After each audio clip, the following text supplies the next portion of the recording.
Tenemos en línea al contador Vicente Lourenço, con quien hemos hablado en otras oportunidades cuando estaba en la CAME, ¿no? Bueno, él es máster en Administración de Servicios de Salud, consultor de empresas pymes, y le vamos a preguntar acerca de este tema tan acuciante.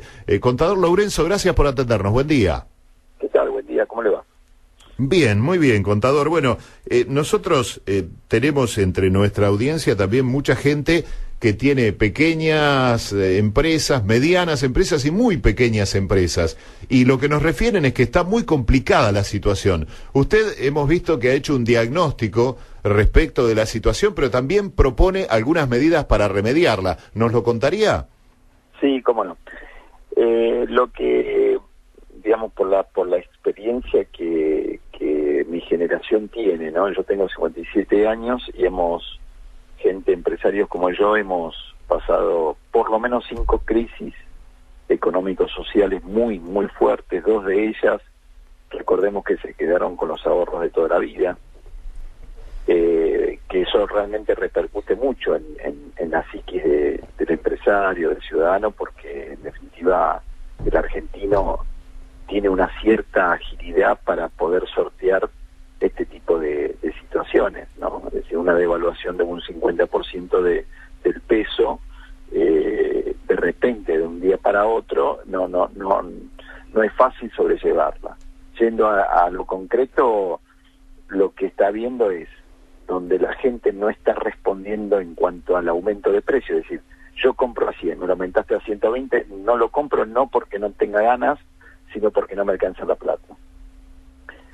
Por otro lado, el empresario tiene un aumento explosivo de costos. ¿Por qué explosivo? Y porque también, de repente, de un momento para otro, me han aumentado todos mis gastos entre un 25 y un 50%.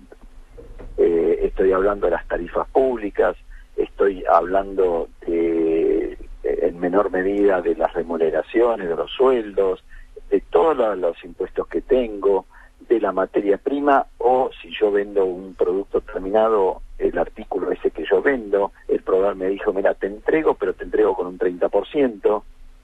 Ese 30% que a mí me está manifestando el proveedor, yo no lo puedo trasladar a precio. ¿Por qué? Porque del otro lado tengo un cliente que no tiene plata. Entonces estamos en el peor de los escenarios, es decir, estamos en un problema de caída de ventas con aumento de costos. Esto hace que el empresario chico, el empresario pyme, esté en una zona de riesgo, es decir, esté en rentabilidad nula o negativa.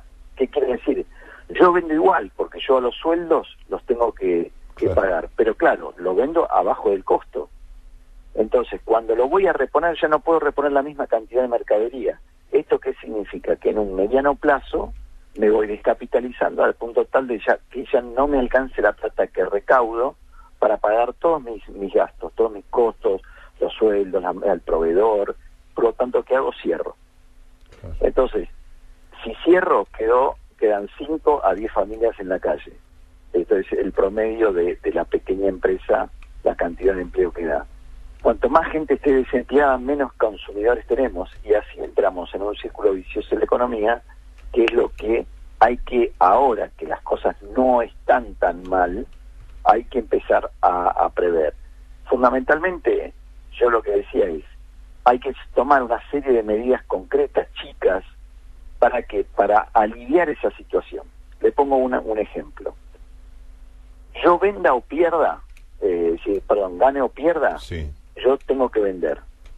Si yo vendo a pérdida, el único impuesto que lo sigo pagando es impuesto a los ingresos brutos.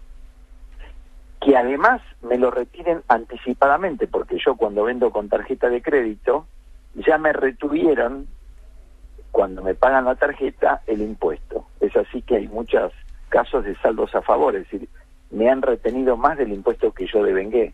Claro. Entonces, hay que eliminar esto de las retenciones y percepciones, porque es una especie de pago anticipado del impuesto, claro, donde yo anticipadamente no puedo pagar ningún impuesto, tengo que pagarle a mi proveedor y tengo que pagar el alquiler y tengo que pagar los sueldos.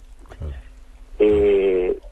Tengo que pedirle al sistema financiero y bancario argentino que deje de ganar plata, tanta plata, y que además se sigue abusando, porque no sé si usted ustedes se habrán enterado de que ahora los bancos, por ejemplo, si yo les llevo y hago un depósito en efectivo, me cobran por depositarles a ellos la plata. Sí, sí. Es decir, están cobrando nada más y nada menos que el 1% de cada depósito que yo hago en efectivo.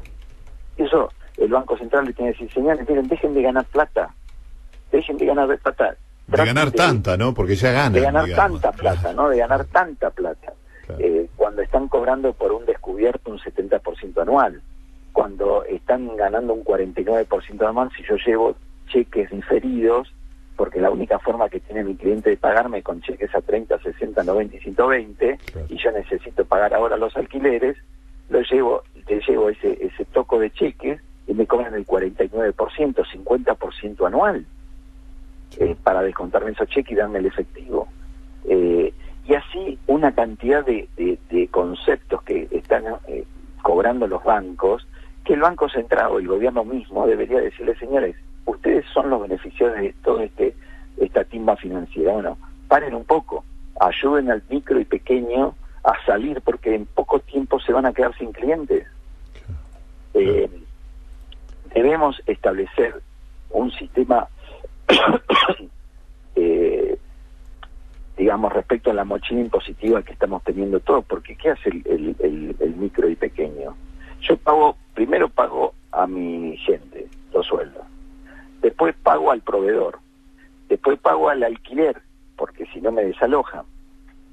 En último tramo de prioridad de pagos está obviamente el pago de impuestos. Entonces, me genero una mochila fiscal que yo necesario aliviarla para yo poder seguir dando empleo. ¿Cómo la aliviamos? Y no con un plan de facilidad de pago como el que hace poco se anunció, sino con una verdadera moratoria, pero fundamentalmente con una espera, es decir, darle un año de gracia para empezar a devolver esa plata, siempre que sea micro y pequeña. Yo no quiero favorecer a grandes concentraciones. Yo estoy muy en desacuerdo con lo que dijo el titular de la AFIP, de que este último plan de pagos que él había anunciado era para todos iguales, grandes o chicos. No. Hay empresas grandes que dejaron de pagar impuestos porque la tasa que ganaban con las LEVAC era mucho mayor que pagar el interés que cobra la AFIP. claro. Entonces, a ese no hay que beneficiarlo, a ese hay que castigarlo. Pero al micro y pequeño que no pagó sus impuestos porque no tenía cómo pagarlo, porque no había recaudado, démosle todas las posibilidades para poder hacerlo. Esta pequeña, y así hay yo para no aburrir a la audiencia, pero está claro. Pero la realidad es que se necesita establecer una prioridad en cuanto a las acciones de gobierno. Esa prioridad es la micro y la pequeña empresa, que claramente hay una ley que las identifica, hay una resolución de la Secretaría de la Pequeña y Mediana Empresa que dice qué es micro y qué es pequeña, por lo tanto no hay quien se haga el vivo y diga yo soy pequeño y en realidad es mediano. No, están claros los parámetros para poder generar acciones de gobierno en favor de este sector. Bien, y eso, porque evidentemente esto que el diagnóstico que usted hace, también lo debe estar haciendo el gobierno. Digo, ¿hay alguna posibilidad de que veía aquí que usted también propone que se declare la emergencia laboral para excluir de contribuciones patronales a empresas de hasta 5 empleados? Digo, estas medidas parecen bastante lógicas para mí, que yo no entiendo de economía. ¿Esto no lo está viendo el gobierno, piensa usted? Yo lo que creo es que el gobierno tiene distintos departamentos, ¿no? Que muchas veces se manejan como departamentos estancos, cuando desde el sector pertinente, llámese desde el Ministerio de la Producción, se van con medidas de estas características, el ministro de Hacienda lo que hace, dice, no, esto tiene un costo fiscal para el Estado enorme, entonces aumentaríamos el déficit fiscal. Y yo creo que es una posición equivocada. ¿Por qué? Porque si yo no dinamizo la economía, yo voy a empezar a perder recaudación, como pasó en el último mes, que la recaudación fue mucho menor que los índices de inflación. Costo fiscal, y bueno, pero si seguimos pagando intereses en LEVAC o en LETES al 49, 50 y un porcentaje mucho mayor, ese es un verdadero costo fiscal. De algún lado va a salir la plata. Y siempre sale de los mismos, es decir, de aquellos que pagamos impuestos. Entonces, hora de establecer una prioridad respecto a qué es gasto fiscal. Yo creo que todo el dinero que se vaya a generar a este pequeño sector de la economía va a ser sumamente beneficioso en el día de mañana, porque va a haber, ante todo, va a sostenerse el empleo, gente que siga teniendo laburo. Dos, va a haber un momento en que empieza a generar un círculo virtuoso, donde al yo vender más, pago más impuestos y así reduzco el costo fiscal. Pero si no me dan la posibilidad de pagar más impuestos, vamos a terminar como en los años 90, que la gente decía, uy, qué barato está todo, porque todo se importaba, pero la gente no tenía laburo. Entonces, un consumidor se vio transformado en un observador de las vidrieras. ¿No? Claro. Bien, contador, un gusto hablar con usted, muy clara la explicación y bueno, esperemos... Lamento